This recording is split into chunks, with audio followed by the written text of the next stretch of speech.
মামলা বিকাশ, ওর চামচা ফিরদৌস শামীম আর বিজেপির দু একটা যে ঠোঙা আইনজীবীগুলো আছে ওদের বাড়া ভাতে ছাই ফেলে দিয়েছে। যখন সরকার স্বয়ং রাজ্যের মুখ্যমন্ত্রী চাকরিহারাদের পাশে আছে, তাহলে ভয় কিসে? ডিসেম্বর তো বহুদূর, তার আগেই সব ঝামেলা মিটে যাবে। কারুর সম্মানহানি হবে না, কারুর চাকরি যাবে না, কারুর সার্ভিস ব্রেক হবে না। যারা এখনো আন্দোলন প্রতিবাদ করছেন, একাংশের চাকরিহারা শিক্ষকরা যারা বিরোধীদের হাতের তামাক খেয়ে রাজনীতি করছেন, তাদের একটা কথা বলবো, যারা বলছে আবার দুর্নীতির আশঙ্কা হচ্ছে, বসবেন না চাকরিতে। শুভেন্দুর হাত ধরে দেখুন না আপনাকে কেন্দ্র সরকারি চাকরিতে ঢোকাতে পারে কিনা, কোনো আপত্তি নেই তো। সরকার তো কারোর বাড়ি বাড়িতে গিয়ে বলছেন আসুন আসুন বসুন বসুন। আপনাদের রাজনৈতিক বাবাদের ক্ষমতা নেই আপনাদের চাকরি ফিরিয়ে দেওয়ার। সুজন চক্রবর্তী, মোহাম্মদ সেলিম, শুভেন্দু অধিকারীর ক্ষমতা নেই, ক্ষমতা আছে একমাত্র সরকারের। আজ সুপ্রিম কোর্টে এসএসসির রায় ছিল, সেই রায় থেকে আপনারা সন্তুষ্ট? সন্তুষ্ট অসন্তুষ্টের কোনো ব্যাপার নেই। একটা রায় হয়েছিল কিছু রাম বাম উকিলদের খোঁচানোর জন্য, যেখানে প্রায় 26,000 শিক্ষক এবং তাদের পরিবাররা সর্বহারা হয়ে রাস্তায় বসে পড়েছিল। আজকে সরকারের পক্ষ থেকে মুখ্যমন্ত্রী যখন যে নামগুলো, যে উকিলদের নাম ঘোষণা করেছেন, তাদের মধ্যে একজন কপিল সিব্বল, তিনি সুপ্রিম কোর্টকে জানান পুরো ব্যাপারটা, পুরোটা ব্যাখ্যা করেন যে শিক্ষা ব্যবস্থা ভেঙে পড়বে, এতগুলো পরিবার রাস্তায় বসে গেছে। আজকে সুপ্রিম কোর্ট বলেছেন না, বুঝেছেন ব্যাপারটা, এবং সুপ্রিম কোর্ট মানবিক দিক থেকে বলেছেন যে 31শে মের মধ্যে নতুনদের নেওয়া বা বাছাই করার এই পুরো যে পদ্ধতিটা, এটা কমপ্লিট করতে হবে। 31শে ডিসেম্বরের মধ্যে সব নিয়োগ কমপ্লিট করতে হবে।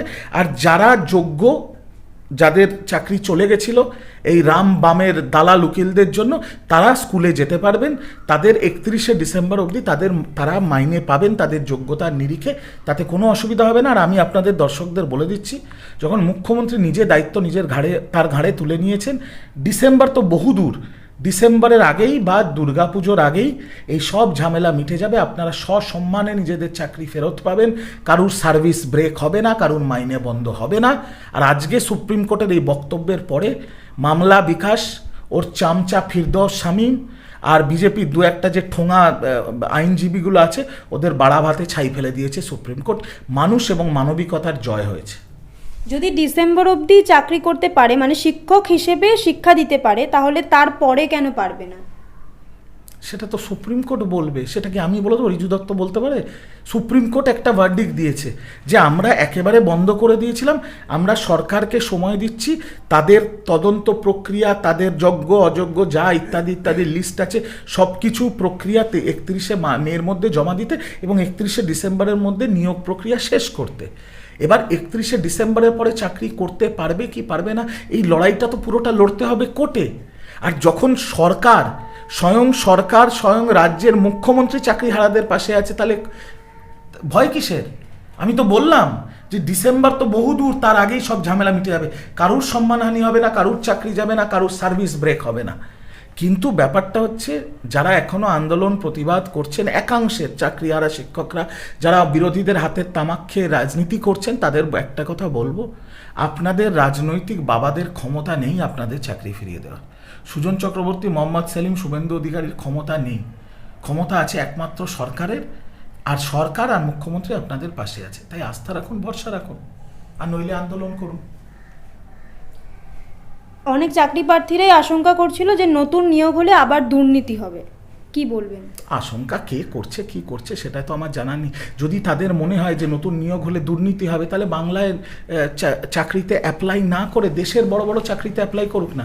বিজেপি তো লাস্ট 5 বছর ধরে রেলে নিয়োগ করায়নি। রেলে নিয়োগ হলে সেলে ভেলে ইত্যাদি ইত্যাদি কেন্দ্র সরকার। আচ্ছা, বিজেপি তো প্রধান বিরোধী দল বাংলার, শুভেন্দু অধিকারী বিরোধী দলনেতা। 2014 সাল থেকে আজ অবধি 2025 সাল, 11 বছর। আর যদি 11 থেকে নিই, তখন তো বিজেপি ছিল না, তাই 14 থেকে ধরছি। 11 বছরে বাংলার একটা ছেলের বা মেয়ের নাম বলুন যারা কেন্দ্র সরকারি চাকরি পেয়েছে। আর যারা বলছে আবার দুর্নীতির আশঙ্কা হচ্ছে, বসবেন না চাকরিতে। শুভেন্দুর হাত ধরে দেখুন না আপনাকে কেন্দ্র সরকারি চাকরিতে ঢোকাতে পারে কিনা, কোনো আপত্তি নেই তো। সরকার তো কারোর বাড়ি বাড়িতে গিয়ে বলছেন আসুন আসুন বসুন বসুন। গ্রুপ সি এবং গ্রুপ ডির তালিকায় যারা রয়েছেন তাদের আবেদন গৃহীত হয়নি, তাহলে কি তাদের চাকরি ছেদ হলো? যা আবেদন গৃহীত হয়নি কেউ তো বলেনি, সুপ্রিম কোর্ট তাদের জন্য কোনো রায় দেয়নি। আগামী দিন এটা নিয়ে আবার আলোচনা হবে। আবারও বলছি, যা হবে সুপ্রিম কোর্টে হবে।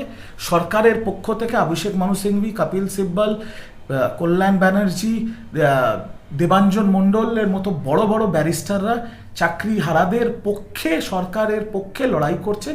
যদি আজকে শিক্ষকরা রিলিফ পান, আগামী দিন আশা করব গ্রুপ সি গ্রুপ ডি যতজন আছেন যাদের চাকরি গেছে তারাও রিলিফ পাবে।